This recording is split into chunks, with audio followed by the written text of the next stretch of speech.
Periodismo hoy.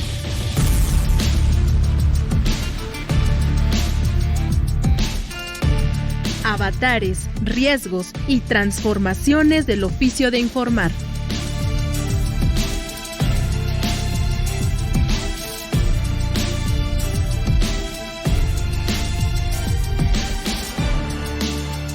Hola Andrés, ¿cómo estás? Espero que este 31 de diciembre estés comiendo romeritos y bacalao y todas esas cosas como tradicionales de estas fechas en la Ciudad de México, que la verdad son platillos que no conocía, porque yo soy foránea, vengo de otro estado de la República, pero cuando llegué aquí a la capital chilanga me enamoré particularmente de las tortas de bacalao, así que aprovecho mucho estas fiestas para comer como se debe y ya después arreglamos lo que se tenga que arreglar respecto a que cierre el pantalón. Pero encantada de saludarte, de saludar a todo el equipo de producción, de estar contigo aquí en una emisión más de Periodismo Hoy en el último día de este 2024. Vamos a tratar de hacer un pequeño, no recuento de cómo estamos terminando el año, sino más bien pensemos hacia el futuro, ¿no?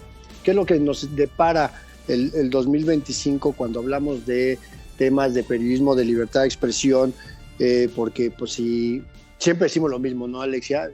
Cerramos un año complicado, un año de vicisitudes. Si bien este año no se registró la violencia como la hemos vivido en otros años, pues no quiere decir que no haya habido actos de violencia contra periodistas, asesinatos, secuestros, robos, amenazas, acoso, intimidación, fundamentalmente del poder público, y pues siempre va a ponernos los mínimos que habremos de revisar para el próximo año, considerando que además 2025, como todos los años, estará marcado de retos, de oportunidades, de evolución tecnológica, de tensiones políticas, demandas sociales y todo lo demás. Y bueno, en este mundo cada vez más conectado con Internet, pues también está este asunto de las plataformas digitales, que obviamente pues cada vez cobran más relevancia respecto a la distribución de información. Además son herramienta, pues sí, para amplificar las voces periodísticas, para amplificar nuestro trabajo, pero pues son herramientas a las que les tenemos que seguir el paso para que no, o sea, no la recepción, sino nuestro propio trabajo al elaborar las notas informativas, pues vaya siguiendo estas tendencias, vaya a la vanguardia para no quedarnos atrás también respecto a los formatos. Y bueno, pues sin dejar de lado que en estas plataformas siguen y seguirán desafíos como la desinformación, como la censura, y que pues van a seguir estos temas en la mesa, los tenemos que seguir abordando porque no van a desaparecer con el cambio de año, pero a lo mejor sí podemos encontrar cada vez mejores maneras de abordar estas problemáticas. Y al mismo tiempo lo que tiene que ver con las condiciones laborales, que también año con año seguimos revisando esto, las condiciones laborales de periodistas, la seguridad en el ejercicio profesional del periodismo, la independencia editorial, que va a ser un tema importantísimo a medida que el gobierno actual en México vaya asentándose, pero también con la llegada de Donald Trump al gobierno de Estados Unidos.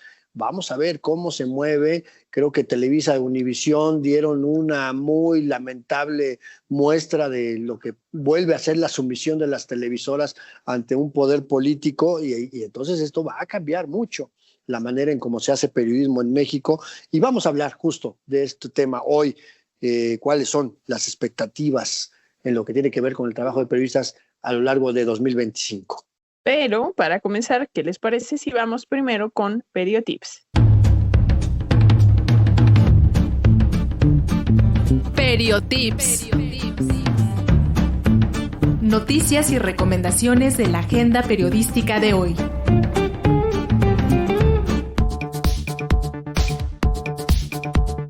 Iniciamos con nuestras recomendaciones. UDG Virtual te invita a ser parte del Diplomado en Marketing Digital. Está dirigido a personas que deseen potencializar las estrategias de mercado en medios digitales en su área de trabajo o que les permite impulsar algún proyecto de emprendimiento propio.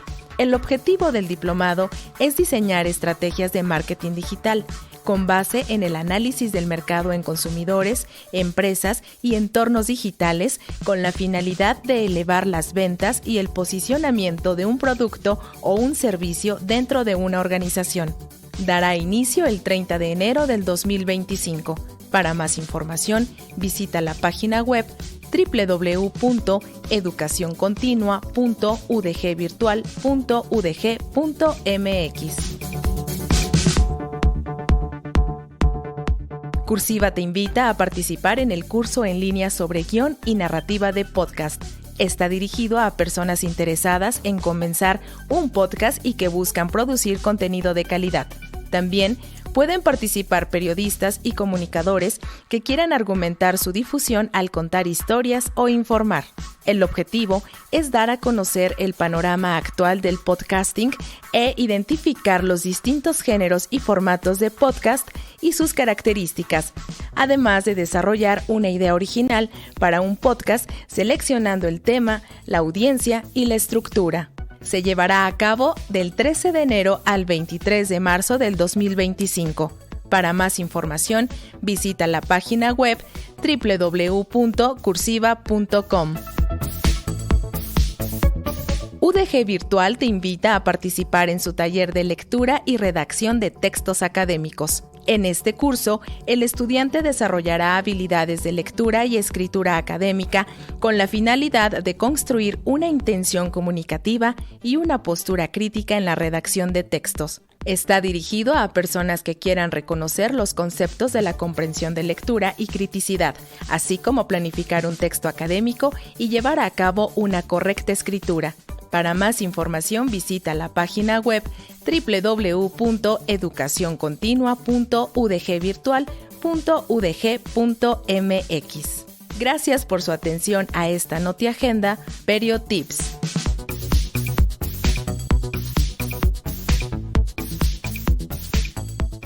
Bueno, recuerden que estamos muy pendientes en las redes sociodigitales de los mensajes, los comentarios en Facebook. Nos encuentran como Periodismo Hoy en X, lo que era Twitter. Estamos como @hoyperiodismo.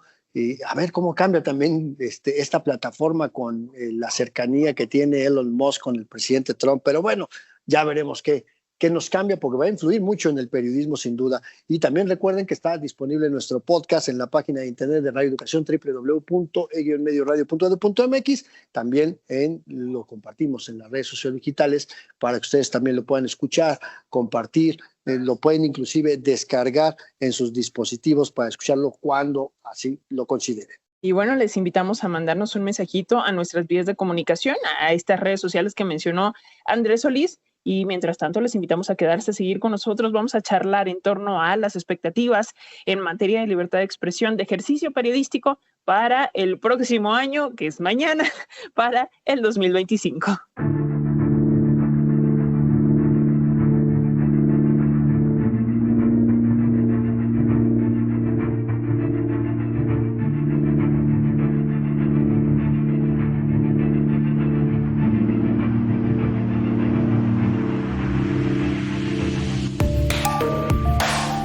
Pues sí, Andrés, como lo decíamos al inicio de este programa, hoy reflexionaremos sobre expectativas para el ejercicio periodístico en el 2025, un año en el que, bueno, pues hay cambios en lo político, hay elecciones para el tema de juzgadores en nuestro país y pues continúan los avances tecnológicos, continúan también las problemáticas bélicas en distintas partes de este planeta. No, bueno, pues la agenda es larguísima, tiene 365 días, pero va a empezar muy pronto, los primeros días de enero, con la asunción al poder de Donald Trump en la presidencia de los Estados Unidos, que sin duda va a cambiar en gran medida mucho la relación con nuestro país, en un contexto donde, bueno, pues nuestro gobierno ha sido bastante certero en marcar esa línea de no sumisión, creo que es importante, pero no va a dejar de haber presiones permanentes y pues habrá que ver cómo llega Donald Trump y pues lo que tendremos que ir haciendo en la cobertura periodística, que si bien la habíamos dejado un poquito de lado, ¿no? Desde la prensa mexicana, lo que sucedía en Estados Unidos, creo que vamos a tener que voltear nuevamente a cualquier mínimo detalle de lo que pueda cambiar en los Estados Unidos. Y bueno, pues hablemos de qué va a pasar. En principio, Alexia, si te parece, sobre el tema de la libertad de expresión, que creo que va a ser un tema muy importante para el próximo año. Sí, Andrés, si bien, digamos, no se registraron tantos asesinatos de periodistas en nuestro país como en años anteriores, pues México sigue siendo uno de los países más peligrosos para quienes nos dedicamos a esto. Desde inicios de 2024 se reportaron al menos 3 periodistas asesinados y bueno, pues están organizaciones como Artículo 19 que documentan un promedio de 20 agresiones mensuales a periodistas, agresiones que van desde amenazas, hostigamiento, también ataques físicos. Vaya, ese tema sigue y es un pendiente desde hace muchos años, desgraciadamente, en nuestro país. Aparte, no se detiene, ¿no? A lo mejor podemos hablar de menos asesinatos, eso no significa que la situación mejore, ¿no? Porque hay que comparar también qué tanto ha aumentado la autocensura o la contención de muchos medios de cubrir ciertos temas para evitar ser objeto de una agresión y bueno, la violencia que se ha vivido en estados como Sinaloa, como Chiapas, como Guerrero, que en 2024 se dispararon las alertas por todos lados por los enfrentamientos entre grupos del crimen organizado. Bueno, pues eso impacta en el trabajo del periodismo. Y si a esto le sumamos la eterna impunidad, cuando hablamos de los casos de violencia contra periodistas, contra medios, pues la impunidad es de arriba del 90%, como sucede con el resto de los delitos en el país, ¿no? O sea, empezamos con que en nuestro país solamente se denuncia 1 de cada 10 delitos. Y de esos que se denuncian, ¿no? O sea, porque es una cantidad mínima, 1 de cada 10 delitos se denuncian, y de esos que se denuncian, se resuelve 1 de cada 10. Entonces, la impunidad es brutal en este país. Prácticamente el 99% de los casos no se resuelven nunca, y esto también afecta en los crímenes que se cometen contra periodistas, según Reporteros Sin Fronteras. Y esto, evidentemente, convierte a quienes hacemos periodismo en un blanco, pues muy fácil. Somos vulnerables y el crimen organizado, los actores políticos, los agentes del Estado, pues saben que violentar a periodistas pues no les va a retribuir en ninguna sanción, ningún castigo, ni siquiera la persecución por parte de la autoridad.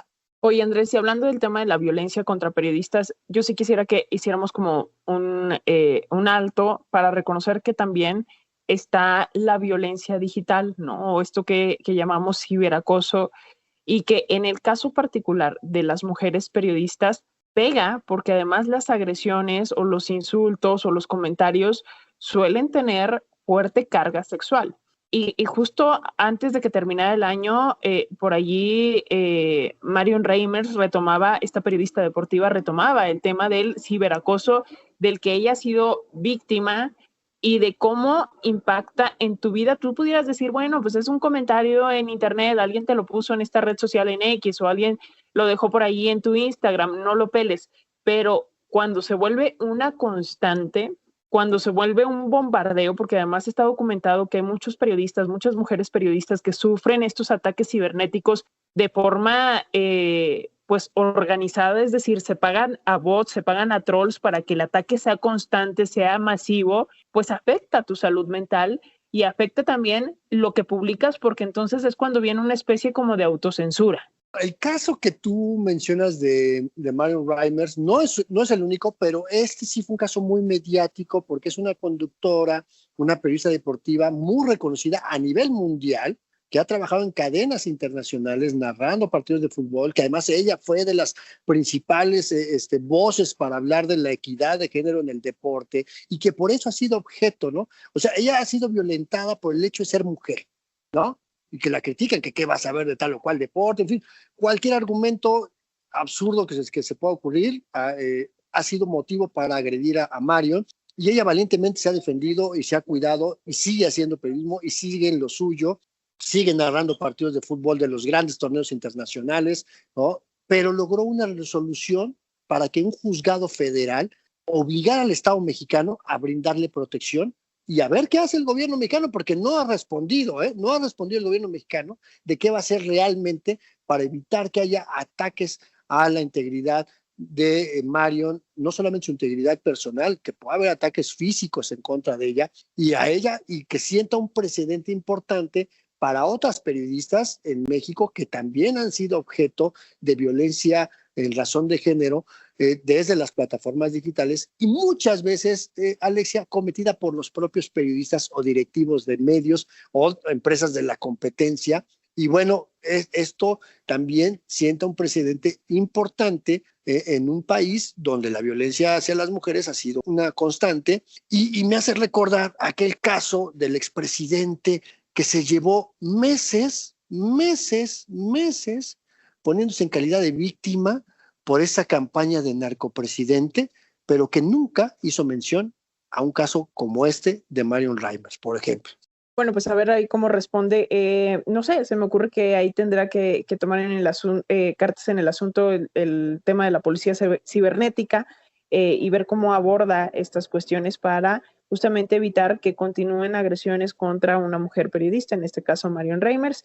Pero pues también hay pendientes respecto a la legislación vigente respecto a la protección de periodistas en nuestro país. Andrés Solís, me parece además que tú te acabas de integrar como pues persona, no sé, consejera, si ese sea el término correcto, del mecanismo de protección a periodistas. ¿Nos quieres contar? A finales de noviembre se hizo una renovación de integrantes del Consejo Consultivo del Mecanismo de Protección de Personas Defensoras de Derechos Humanos y Periodistas de la Secretaría de Gobernación, que es ahí el Consejo Consultivo, pues los periodos de las consejerías son por 4 años. Entonces acaba de haber una actualización en quienes integran este consejo. Yo paso a formar parte como consejero titular de este consejo consultivo, del lado de periodistas, y la labor del consejo consultivo es justamente esa, Alexia, ser un órgano de vigilancia de la actuación del mecanismo federal.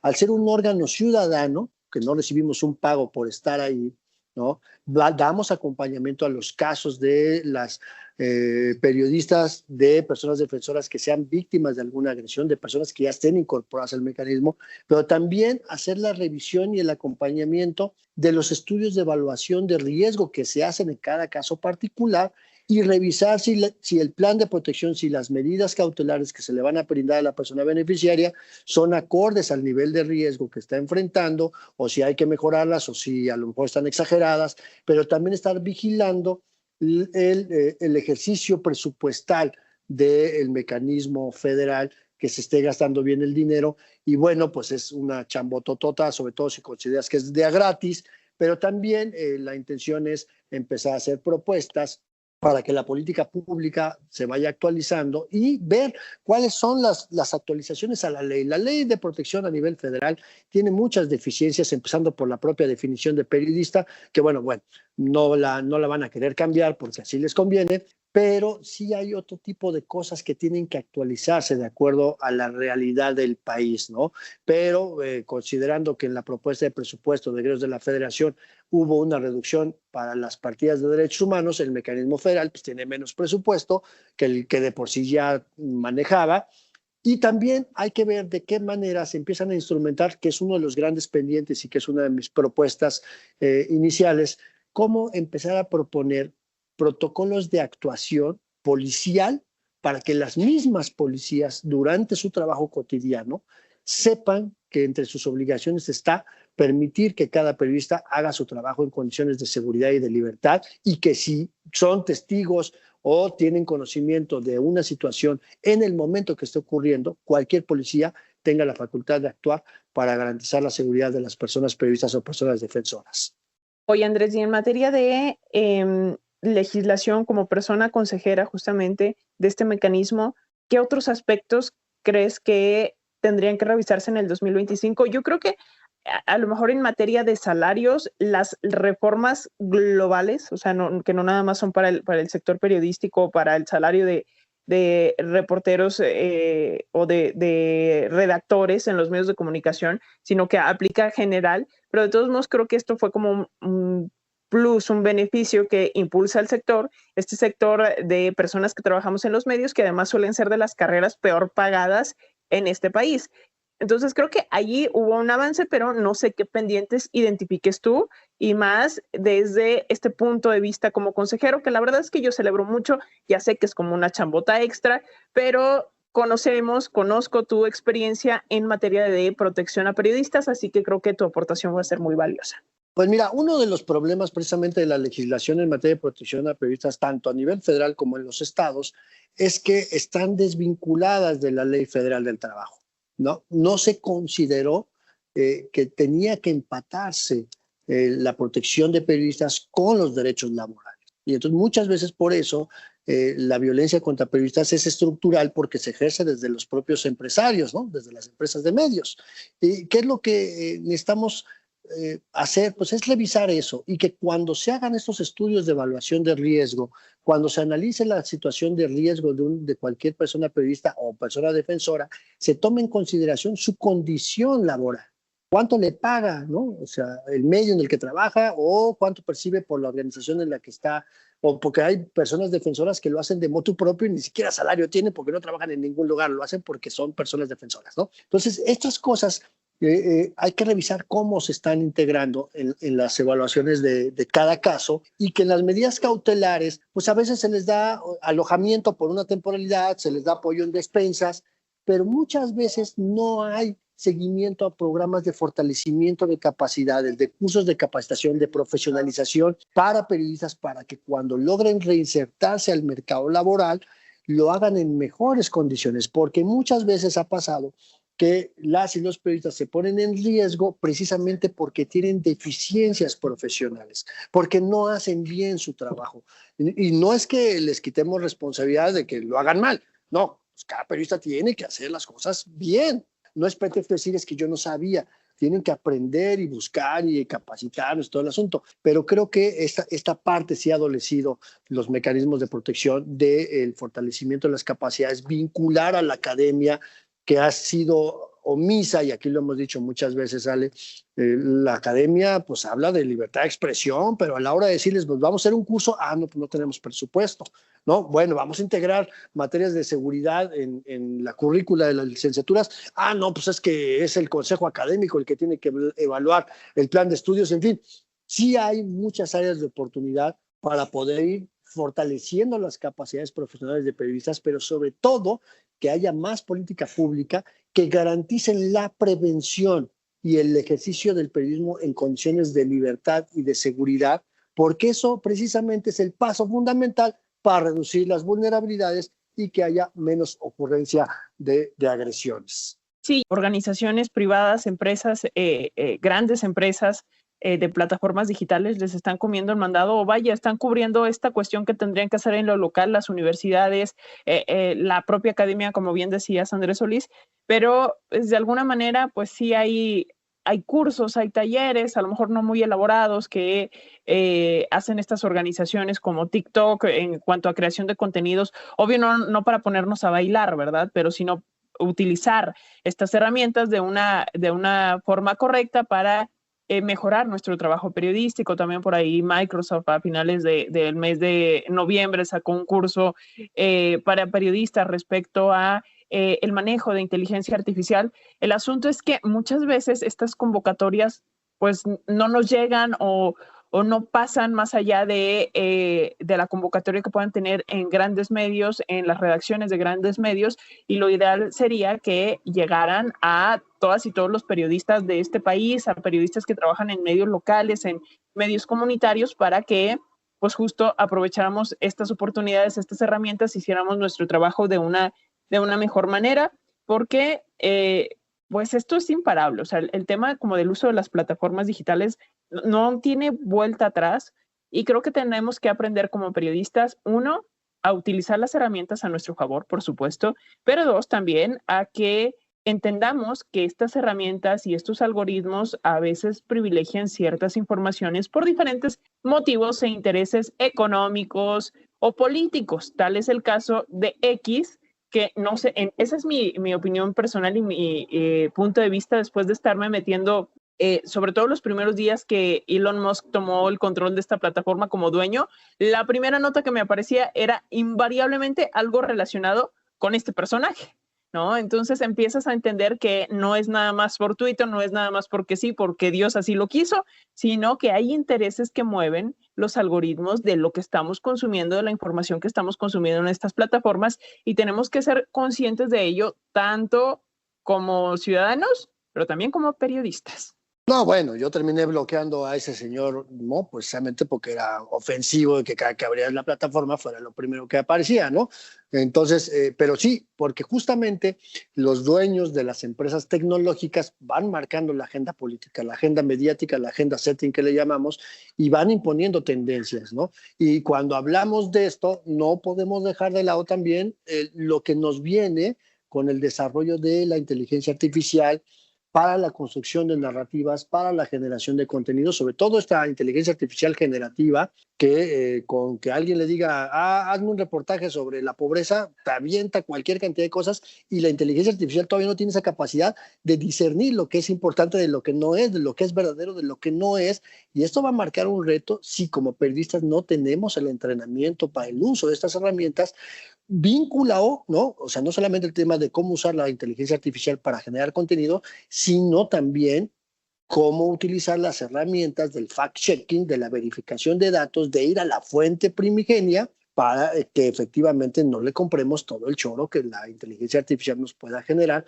inclusive cuando trabajamos en medios audiovisuales, Alexia, ¿no? En medios digitales que generan contenido audiovisual, en la radio que se pueden generar audios falseados con la voz de la persona, que tú dices, pero es su voz, sí, pero fue creada con inteligencia artificial, o lo que sucede con los videos que circulan en redes sociales, que tenemos que aprender a filtrarlos y no caer en la tentación y de repente decir, mira, fulanito de tal acaba de hacer tal declaración y pum, lo metemos en el noticiario de la noche. ¿No? Eso es peligrosísimo. Entonces, uno de los mayores retos está justamente en que las universidades le apuesten por la actualización de sus planes de estudios también en el manejo de tecnologías, que nos vinculemos de manera interdisciplinaria con las ingenierías en sistemas, con las ingenierías en desarrollo, con las ciencias exactas, con la biología, con la geofísica, con las matemáticas, con la arquitectura, con todas las áreas del conocimiento, precisamente pues para que podamos ir avanzando en la especialización del periodismo y no quedarnos con, pues digo, lo menos trascendental será pues, la nota del día cotidiana. El mayor riesgo es que justamente volvamos noticia algo que alguien deliberadamente creó utilizando una plataforma tecnológica para mentirle a la humanidad. Totalmente, Andrés. Aquí quiero que seamos muy claros respecto a que no estamos en contra de la inteligencia artificial, o al menos yo no en lo personal. Creo que es una gran herramienta sabiéndola utilizar y que te puede ahorrar muchos procesos técnicos, aclaro, o sea, procesos técnicos, y ese tiempo que te ahorres como periodista, como profesional, lo puedes utilizar para mejorar la calidad, la narrativa, lo que tú sí puedes y debes hacer como periodista. Si ya te ahorraste el tiempo de, por ejemplo, transcribir una entrevista pidiéndoselo a la inteligencia artificial, bueno, pues ese tiempo que tú ahorraste lo aplicas para revisar esos puntos, esa transcripción con detenimiento y hacer una mejor pieza periodística, más crítica, con más análisis, vaya. Es decir, aprovechar las herramientas, pero no pedirle a la herramienta que pues entonces nos haga toda la chamba, porque ¿de qué se trata? El punto aquí, como bien dices, Andrés, es que la inteligencia artificial, por ejemplo, el ChatGPT, esta inteligencia artificial generativa, pues con tal de respondernos, nos va a responder cualquier cosa, sea verdadera o sea falsa. Y aquí hay desafíos éticos que tampoco tenemos que pasar de largo y de decir como redacción, bueno, pues ahorita no nos metemos en eso, ya vemos luego, porque ya estamos en este punto y creo que sí, estos desafíos éticos los tendremos que estar abordando en las redacciones para crear, pues no sé si una especie como de manual, pero revisar con todo el equipo de periodistas de cada uno de los medios de comunicación qué sí se vale y qué no se vale hacer con estas herramientas de inteligencia artificial, porque a final de cuentas no todo es blanco o negro. Y entiendo cuando mucha gente se espanta y dice, es que ahora los nuevos periodistas no van a saber ni redactar una nota porque se la van a pedir al ChatGPT. Creo que es una gran herramienta cuando tú, como ser humano, ya estás desarrollado, ya has madurado como profesional y ya sabes cómo se hacen las cosas y simplemente la estás utilizando para eso, ahorrar tiempo, ahorrar procesos. Pero si apenas estás iniciando en tu formación como estudiante o como periodista primerizo, creo que, o sea, te sale hasta el tiro por la culata, como decimos coloquialmente, y puede hacer que no desarrolles estas habilidades que son cruciales porque te confías a que todo te lo va a entregar la máquina. Entonces, todo en su justa medianía, como decían los grandes filósofos griegos, encontrar el justo medio y tampoco pasar de lado, sino abordar al toro por los cuernos y ver entonces cómo llegamos a un punto de equilibrio, a una solución. Entiendo en ese sentido por qué todavía mucha gente, según el Digital News Report de este año, de este 2024 del Instituto Reuters, pues nos dice que mucha gente, en términos de audiencias, todavía tiene como dudas respecto a que se utilice inteligencia artificial en las redacciones. Creo que hay que ser claros con nuestras audiencias en que lo vamos a utilizar para procesos técnicos, por ejemplo, pero no para crear notas o para inventar informaciones o para inventar audios o imágenes o videos. Al final del día, la inteligencia, como cualquier desarrollo tecnológico, la inteligencia artificial debe convertirse en una herramienta, una aliada para el trabajo periodístico, no solamente para generar un texto, para gestionar bases de datos, para generar gráficos. Hay varias herramientas interesantes donde tú le pones datos estadísticos y te da varias opciones de gráficos muy, muy divertidos. En televisión los usamos bastante y le vamos aprendiendo. Pues, pero justo eso, ¿no? Entender que deben de ser una herramienta y no para sustituir el trabajo. Y eso creo que también tendrán que entenderlo los dueños de las empresas, de que no porque tengan un software van a sustituir a la persona que está atestiguando los hechos. Pero bueno, hablaremos de esto, si quieres, en un momento cuando platiquemos sobre las condiciones laborales en el periodismo. Me parece muy bien, Andrés, y también te voy a dejar una pregunta en el aire. Vele pensando cuál fue tu programa favorito de periodismo hoy en este 2024. También a las audiencias les dejo la pregunta en el aire y nos mandan un mensajito para respondernos.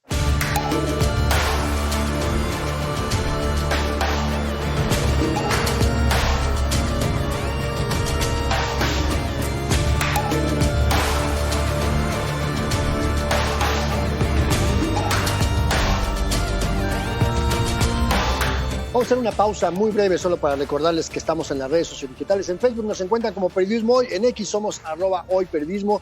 Ahí van a poder encontrar, por supuesto, nuestro podcast semana a semana y mándenos un mensaje y recuerden que el podcast lo pueden descargar, no se les olvide el podcast. Pueden descargarlo en sus dispositivos y también está en la página de internet de Radio Educación, www.e-medioradio.edu.mx. Y bueno, pues vamos a seguir platicando sobre el futuro del periodismo para 2025.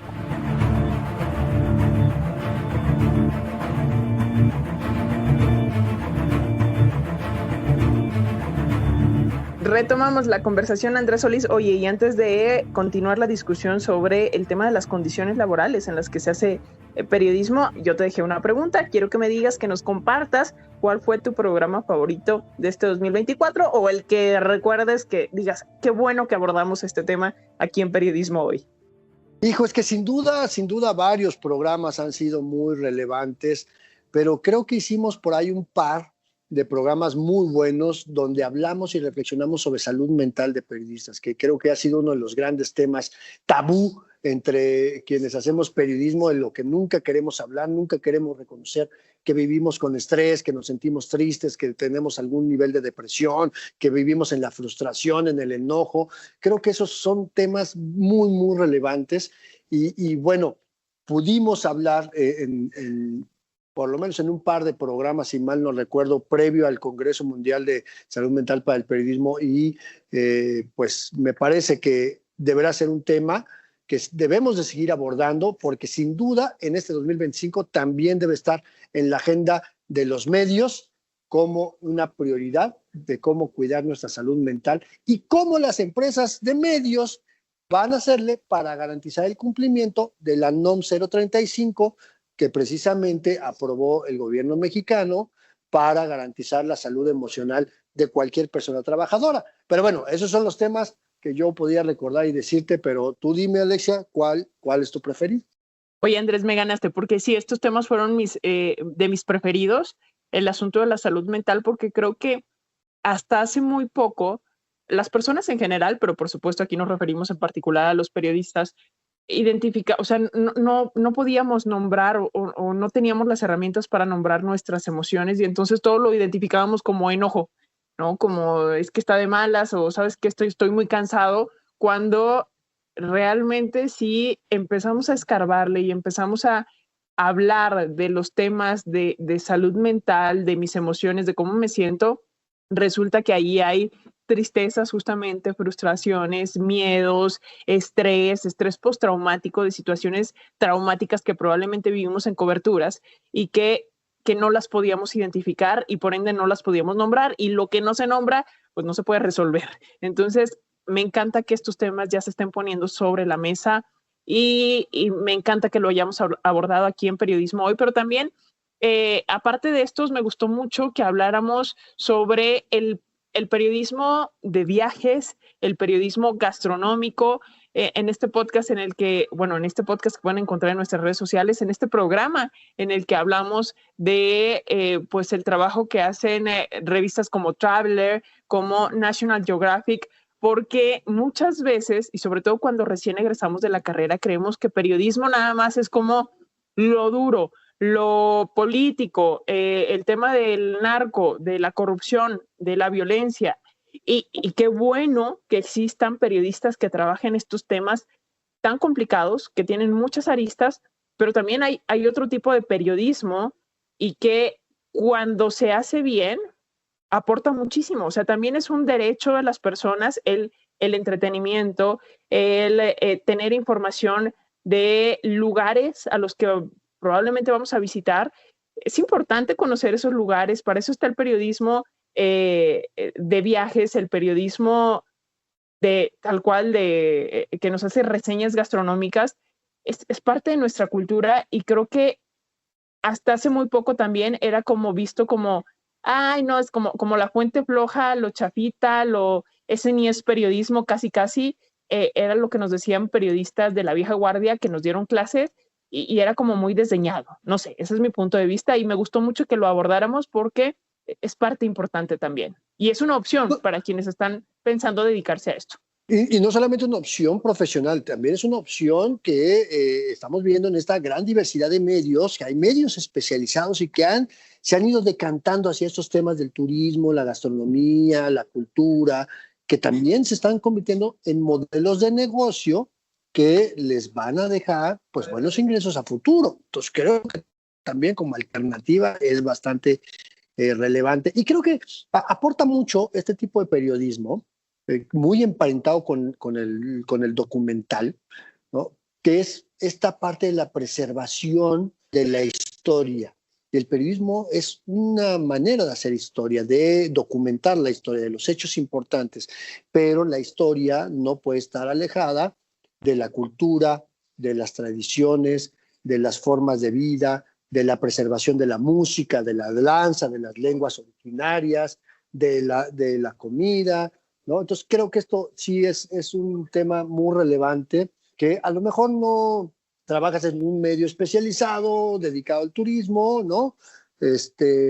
Pero sí hay que ir abriendo espacios en los medios o en los espacios tradicionales, por así llamarlos, ¿no? Para de repente hacer reportajes sobre eso. ¿Cuál es el aporte que tiene una celebración cultural en un pueblo?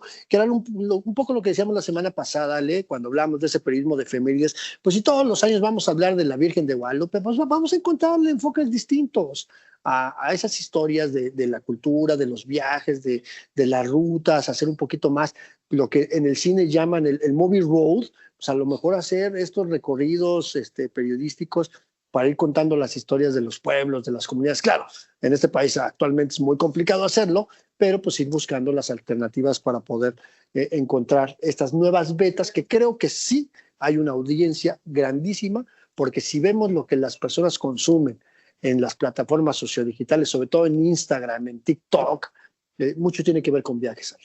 No, totalmente. Y a final de cuentas, esto se tiene que hacer bien, o sea, con investigación detrás. No es nada más saber ahí qué se me ocurre y jijiji, jajaja, sino hacer una investigación periodística robusta detrás del abordaje de estos temas. Yo a veces siento que creo que me equivoqué en mi abordaje periodístico, pero todavía estoy a tiempo de retomar el camino y de tal vez probar en estos ámbitos. Pero oye, Andrés, y nos quedamos antes de la pausa también con el tema de los retos específicos en materia de condiciones laborales para el 2025. Y bueno, pues es que ahí está el asunto también de la precarización laboral, que si bien pues hay avances respecto al salario mínimo, el trabajo de periodistas es profesional y el salario tendría que ser un reflejo de ese trabajo profesional, que además es un trabajo de alto riesgo. Mira, hay mucho que hablar sobre el tema de la precarización laboral, ¿no? Que no solamente los bajos salarios o las extenuantes jornadas laborales. Hay muchas cosas que no estamos viendo. Por ejemplo, está el salario mínimo, ¿no? Y el salario mínimo ha tenido un incremento importante en los últimos años, ¿no? Pero no todo el mundo gana el salario mínimo. De hecho, es una parte muy pequeñita del sector laboral en México que percibe salario mínimo. Pero existe el salario mínimo profesional y hay un salario mínimo profesional para reporteros y reporteros gráficos. Entonces, que son 4 tantos, si mal no recuerdo, el salario mínimo profesional, el salario mínimo, perdón. Entonces, lo cual indicaría que las percepciones mínimas de cualquier periodista pues no deberían de estar tan mal, ¿no? Pero, ¿qué es lo que sucede? Yo trabajé en una empresa radiofónica en Aguascalientes hace muchos años, pero no me contrataron como reportero, me contrataron como asesor de noticias. ¿Qué significaba eso? Que no me pagaban el mínimo profesional, me pagaban lo que se les daba la gana. Por eso no duré mucho tiempo ahí. Eso pasa en muchas empresas de medios, que no sirve que haya un salario mínimo profesional si, primero, no te contratan bajo ese criterio, como periodista profesional.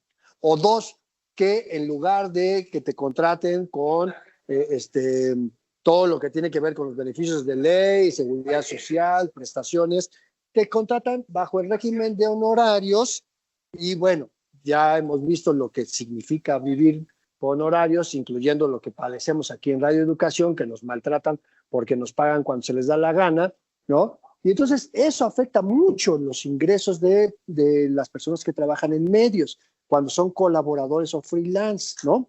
Porque te pagan a mes vencido. Y entonces eso significa que tampoco tienes prestaciones. Y entonces súmale esta otra parte importante que tiene que ver con, ok, a lo mejor te pagan bien, a lo mejor te dan un buen salario, pero ¿en qué condiciones? ¿No? Las jornadas laborales, los días de descanso, las vacaciones. La empresa te dota de las herramientas con las que tú puedes hacer tu trabajo. Es decir, claro, yo soy reportero, trabajo en televisión, no soy camarógrafo, pero tengo acceso a un camarógrafo que me acompaña en mis coberturas siempre, o tengo que grabar con mi celular, o tengo que pagar con mi dinero, irme en mi coche, yo pagar los gastos, la comida. Es decir, cuando tú lo empiezas a sumar, no es solamente el salario, sino todo lo demás que tiene que ver, porque a lo mejor me toca cubrir una sesión en el Congreso que termina a la 1 de la mañana y la empresa no me paga el taxi, o no me manda un Uber, o no me mandan chofer. Entonces, eso impacta en las condiciones laborales, en lo que tiene que ver con el ingreso. Entonces, la pobreza por ingreso se incrementa porque al final del día somos personas que tenemos que comer, que tenemos que pagar, que tenemos que cubrir gastos en el hogar, comprar comida, pero encima de todo yo tengo que usar mi teléfono celular, mis datos, mi internet para cumplir a la empresa. Ahí, solamente para empezar, Alexia, te vas a dar cuenta de que hablar solamente de los salarios de periodistas es uno de un aspecto muchísimo más grande. Bueno, y te tengo una nueva, Andrés. Esta me la acaba de contar una amiga periodista que trabaja en un nuevo medio digital. Y entonces, al principio, como, digamos, normal, salario, prestaciones de ley, a mitad del año le dicen, híjole, pues, ¿no te gustaría que en lugar de que seas una empleada más, seas una asociada de esta empresa?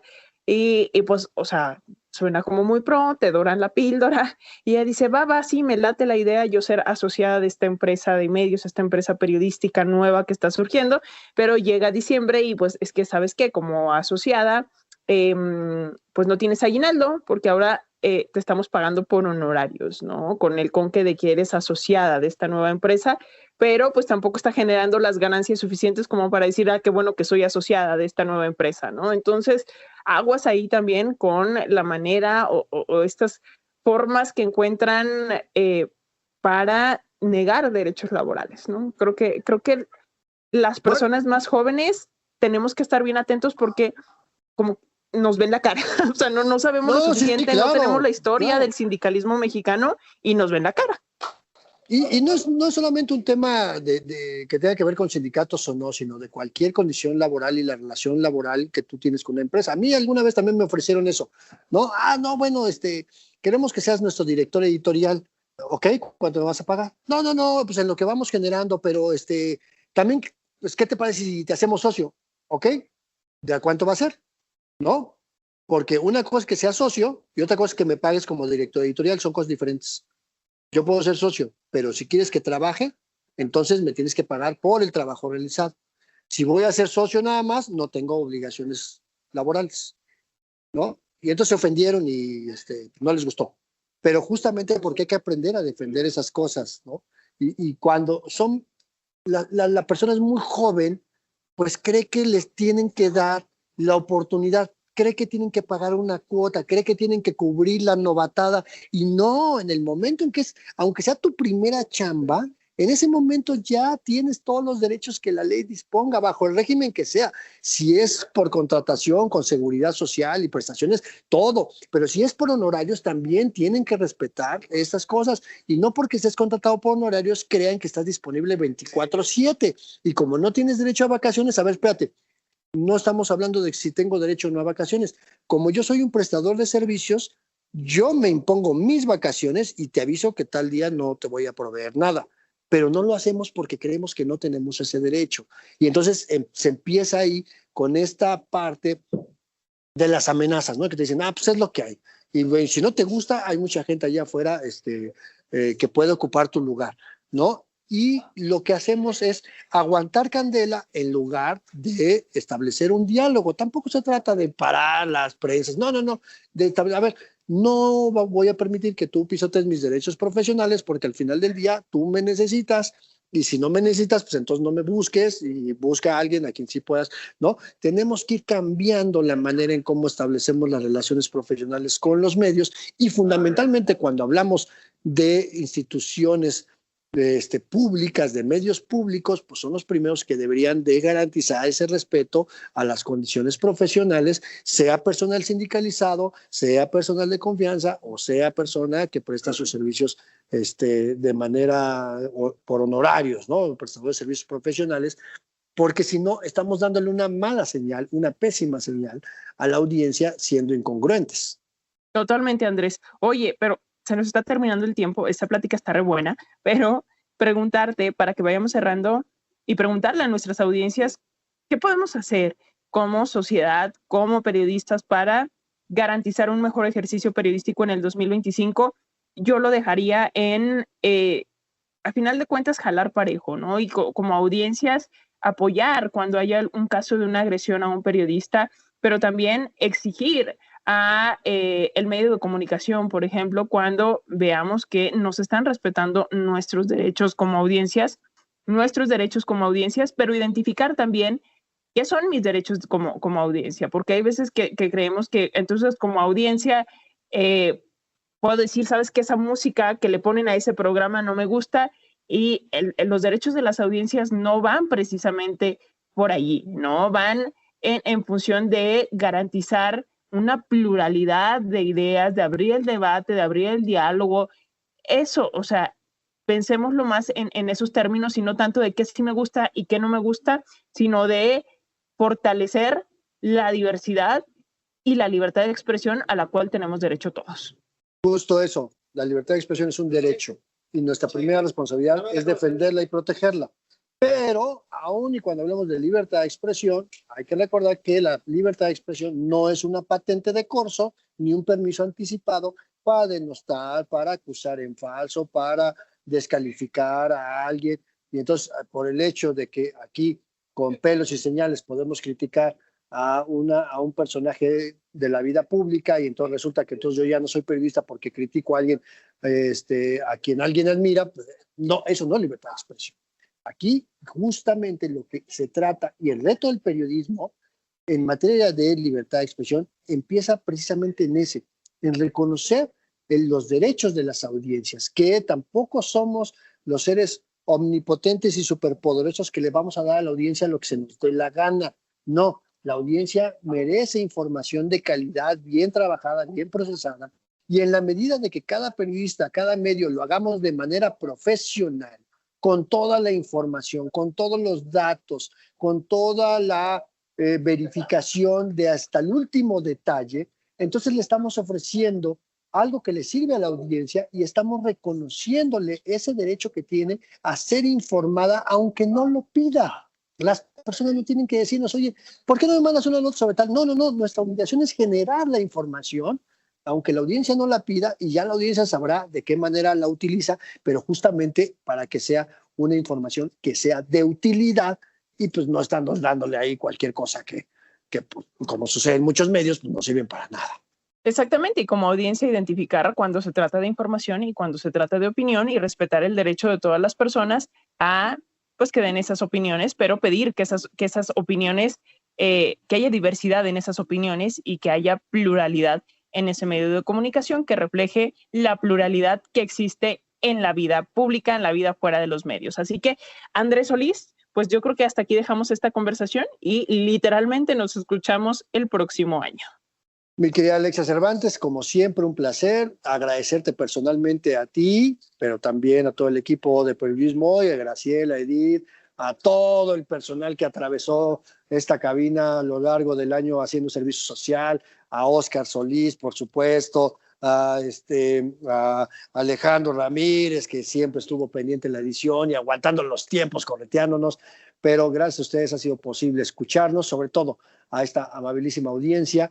Y como siempre, recordarles que tenemos una cita la próxima emisión y nos escuchamos el año que entra, Alexia Cervantes. Feliz año nuevo, hasta la próxima.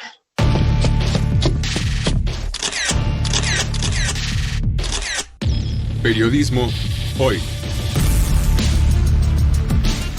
Periodismo es publicar lo que alguien no quiere que se sepa. Todo lo demás son relaciones públicas.